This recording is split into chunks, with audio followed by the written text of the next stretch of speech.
this case, would go even further than Citizens United. And essentially would say anything goes.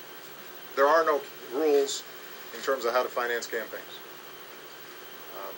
There aren't a lot of functioning democracies around the world that work this way, where you can basically have millionaires and billionaires bankrolling whoever they want, however they want, in some cases undisclosed. And what it means is ordinary Americans are shut out of the process. And Democrats aren't entirely innocent of this in the past. And, you know, I had to raise a lot of money for my campaign.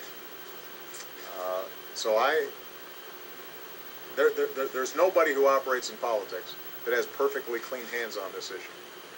But what is also true is that all of us should bind ourselves to some rules that say the people who vote for us should be more important than somebody who's spending $1 million, $10 million, or $100 million to help us get elected.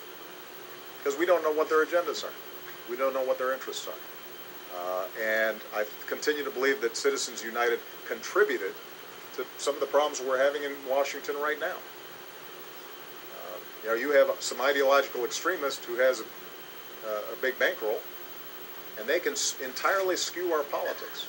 And there are a whole bunch of members of Congress right now who privately will tell you, I know our positions are unreasonable, but we're scared that if we don't go along with the Tea Party agenda or some particularly extremist agenda, that we'll be challenged from the right.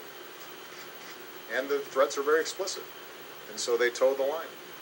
And that's part of why we've seen a breakdown of just normal, routine business done here in Washington on behalf of the American people. And all of you know it. I mean, I'm not telling you anything you don't know, because it's very explicit. You report on it.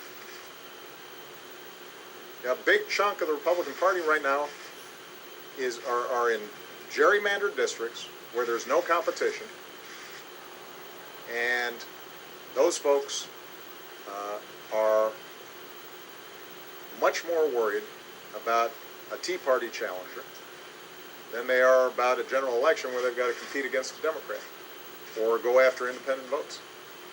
And in that environment, it's a lot harder for them to compromise.